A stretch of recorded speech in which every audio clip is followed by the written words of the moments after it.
Hi, I'm Dr. Elliot Adam from ElliotOracle.com. I'm also the author of the award winning Fearless Tarot and Tarot in Love, Consulting the Cards and Matters of the Heart. Both books are published by Llewellyn Books, and if you're looking for an empowering approach to tarot that isn't based on fear, doom, or gloom, you're going to get a lot out of these books. So do check those out online wherever books are sold. It is time for this week's Oracle. So, yesterday or earlier on my social media, I placed up a photo of three different animals and asked you to use your intuition and ask yourself which animal seems to be calling to you because that animal has your message. And this week we have three mythic animals. So, if you're just joining me now, the animals are the Sphinx, the dragon, or the unicorn. So, ask yourself right now which animal seems to be calling to you because that animal has your message. So, for those of you who picked the Sphinx animal spirit, Sphinx is the keeper of mysteries and riddles. In Greece, it was a monster of riddles where you had to, solve the riddle correctly. Otherwise, there'd be a disastrous consequence. And in Egypt, the Sphinx was the keeper of the mysteries. And when Sphinx comes up, this could be a time where you're being puzzled by something. There was a giant sphinx in front of the temple of Apollo in Delphi where the ancient oracle was, and you can still see it in the museum today. It's called the Naxian Sphinx.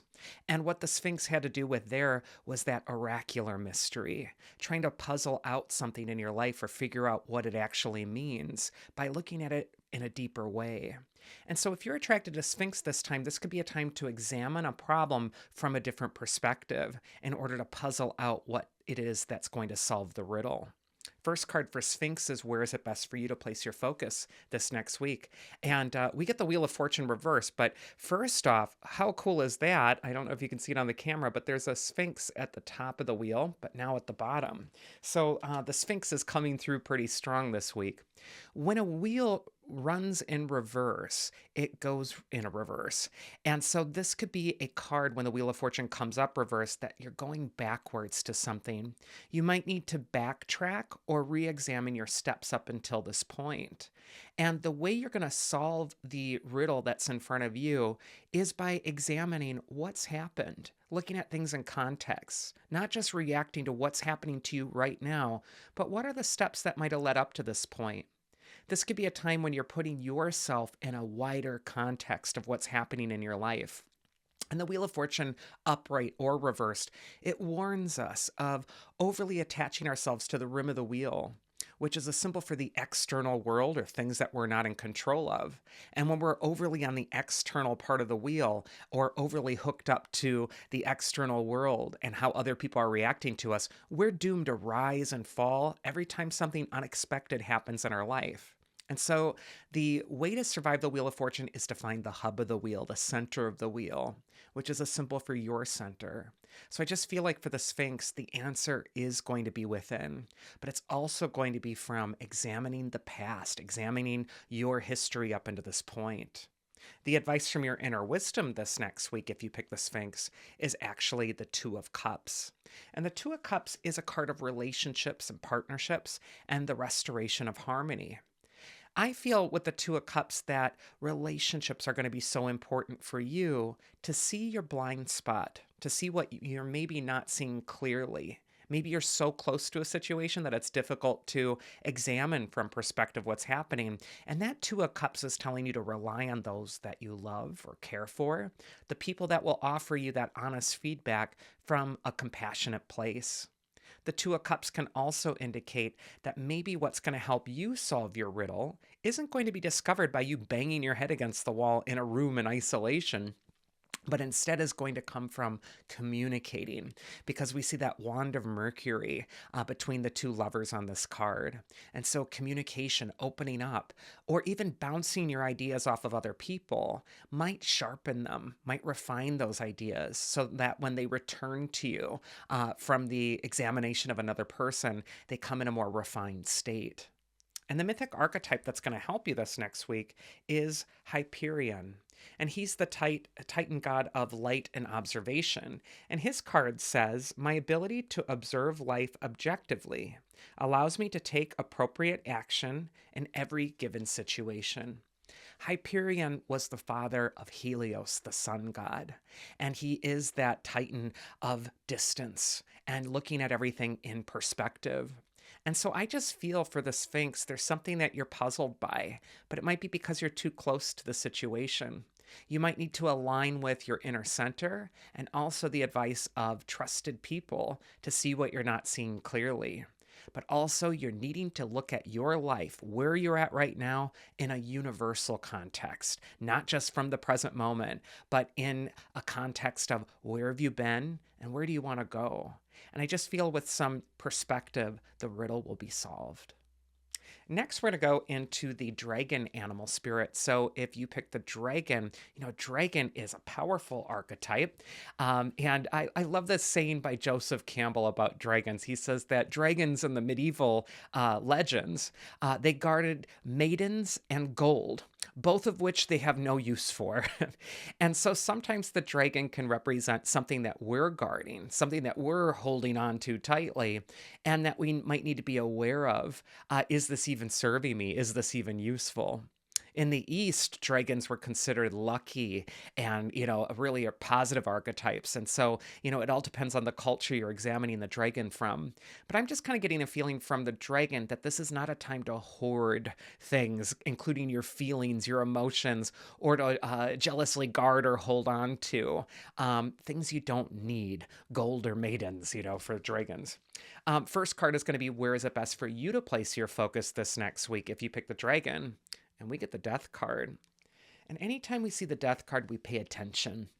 Because the death card, of course, it represents change. A lot of tarot readers will say, oh, it's just death. It just means change. No big deal. Yeah, it does mean change, but it's death. And what it represents is permanent change. And the reason we kind of tense up when we see the death card is because we know the stakes are high. Once we cross this threshold that's before us, there's no getting the toothpaste back in the tube. We're committed to this new course of action.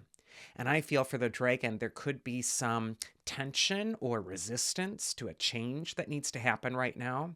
Again, with that alignment with letting go of that which you no longer need, death is an inevitable card that visits everybody. And it often has to do with us accepting what we need to let go of, what just doesn't serve us anymore. And yet death is also associated with grief sometimes. Sometimes it's difficult to let go of the past because the past is known, it's comfortable, it's familiar. And even when we know we've outgrown it or it's time to move on, it can sometimes be hard to let go of because there's something familiar about it. And familiarity makes us feel safe.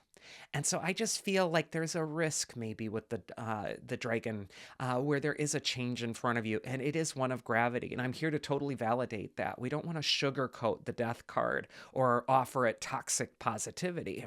However, there is a silver lining with the death card, and it is that sun that's rising over the horizon. And the sun represents a new day dawning. And as the sun sets here, so it rises over there. And so there is a new beginning that's also at the heels of whatever you're letting go of. And you need to trust that that new day is going to dawn. That sun symbolism in the tarot always represents a new day dawning, a new opportunity to start anew, to begin a new way, or to find that illumination of hope in your life. The advice from your inner wisdom, if you pick the dragon, is the Page of Swords. And, talk about resisting change. There's the Page of Swords, and he's got his sword upraised. It's as if he's expecting an attack. He's so anxious about being caught off guard or being vulnerable that he's actually pushing away anything that could actually get through to him.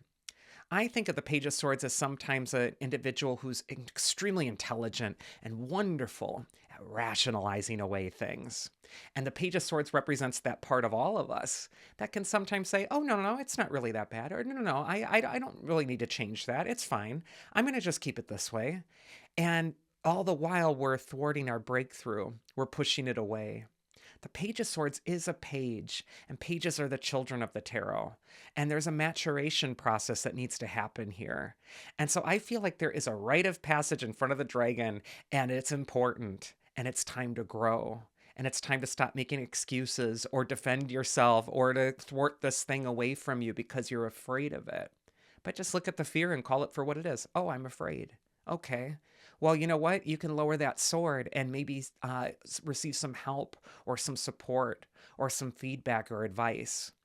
It's time to get out of your head and into your heart if you pick the dragon. And the mythic archetype that's going to help you, how interesting, it's Iris. She's the goddess of the rainbow. And rainbows are long associated with hope. Rainbows appear after the storm. And so she can represent that hope as well. But Iris was a messenger goddess. Her card says, "My reality is in constant dialogue with me. It reflects my inner world in an external manner." And I think another way of saying that is that the external world is constantly in dialogue with us. Or I should reframe that. Spirit is in constant dialogue with us. There's signs and signals in the rustling of leaves on the trees, or sometimes even just seeing the light hit something in a certain way, or sometimes bumping into an animal on your path, or a letter that keeps coming up. These are all little signs or signals. And our unconscious, our inner self, it speaks in the language of the symbol language. And when we can stop and reflect on what is that symbol telling me right now, profound realities start to open up for you, and you do see the way of hope. And I feel with Iris, the messenger goddess, she's saying there is hope. There is a rainbow after the storm, and that you're needing to not give up on trying to puzzle out what is spirit trying to tell you right now through those signs or those signals that you just keep receiving. Maybe even watching this video, you're getting a sign or a signal. Pay attention to it. And then finally, we're going to go into the unicorn. And the unicorn is the archetype of purity and spirituality. And I just feel with the unicorn, if you're attracted to the unicorn, this could be a time where you're attracted to the light within you. This could be a time where you're needing to transcend, or where you're needing to get back in touch with the pure part of you, the part of you that isn't accumulated with baggage of years of things happening, but something that's at your core, a light that's there. First card for unicorn is, where should you place your focus this next week? And we get the Eight of Wands. And the Eight of Wands is a card of busyness, momentum, and action. It's a card of activity. It's unique in the Rider-Waite-Smith Tarot because it's the only card in the entire deck that doesn't show a person or the symbolic part of a person on it. There's no heart or hand. There is just 8 sticks flying through the air. And what that represents is that a lot is going to be happening to you at this time. There's a lot that you might be mentally processing. And it's so important that you're not personalizing it. The fact that there's no part of a person or symbolic part of a person says it's not about you. And so there is a sense that there is a breeze blowing through your life, and you're needing to catch the breeze. It could actually take you to where you want to go. The Eight of Wands is a very positive card. And the wands themselves, they're not all, haphazardly just scattered in the air. They're all in alignment, like arrows hitting a target. And so this could be a time where you're getting your thoughts in alignment. You're getting very clear on what your focus is. And you're taking the personalization out of it. You're stopping the, why is this happening to me again? Oh, it's always this thing for me, and blah, blah, blah, blah, blah. There's no whining with the Eight of Wands. It's just like, okay, here's what the target is. Here's where the energy is flowing, and we're going to harness this. We're going to get to where we want to go. And so I just kind of feel like it's time to focus if you pick the unicorn. The advice from your inner wisdom, if you pick the unicorn appropriately, is the Temperance card. And the Angel of Temperance is all about healing and also purification. If we look up temperance in the dictionary, it means moderation. In other words, nothing too much. And so if you're attracted to the Angel of Temperance this next week, this could be a time where you're kind of reining in the part of your life that feels lopsided. We see the angel here pouring 1 full cup of water into the empty cup. And so it's time for you to identify, where has all the energy been flowing? Where have I been so over-focused? And where do I need to redistribute that energy? What's been neglected? When we couple the Temperance card with the Eight of Wands, this could be a time where you're not getting overwhelmed and overstressed about what's happening, but you're getting very clear on what needs to be replenished. That should be your target. That should be the thing that is the central focus for you at this time. And when we couple that angel, that pure symbol with the unicorn, there is just this sense of spirituality that's coming through. And that there is also just this hope and replenishment that's also coming through for the unicorn. So I just feel like moderation is going to be the best approach, nothing too much. And balance in all things this next week is really going to be your best friend. And then the mythic archetype that's going to help you, if you pick the unicorn, is actually Chiron. He is, or Chiron in American English. Chiron is the centaur, the healer. And he is also in astrology, that planetary body, that asteroid that has to do with where your wound is. So wherever your Chiron is in your chart, that can represent what needs healing, what you're in this lifetime to heal. First meaning for Chiron is all experiences within my reality offer me opportunities to give and receive wisdom. And Chiron is that archetype of wisdom. And there is wisdom to be found in wounds, in things that are challenging or difficult from the past. It's so interesting. We get the wounded healer, Chiron, next to the healing card of temperance. And so I just kind of feel like it's time to heal some wounds. And you're going to heal the wounds by placing your focus on what's been neglected, what needs to be bolstered up and brought into balance with the excessively focused part of your life at this time. It's time to get organized in your thinking and stop personalizing your pain, and instead really focus it toward, how is this healing me? How is this teaching me? What wisdom have I gained even from that really challenging, difficult thing? There is something your spirit is thriving from, even in the darkest moments. And I just feel like there is this sense of maturing that's happening for the unicorn this next week, and a realization that pain or wounds are not something to necessarily deny or detach from or forget, but instead you need to make friends with them. You need to identify what is the wisdom that they're granting me, and know that you're becoming a more compassionate, wise human being as a result of every challenge you've had to endure. And that is this week's Oracle. I do hope you enjoyed it. If you did, please do give me a thumbs up and subscribe to the channel. It absolutely helps this community grow.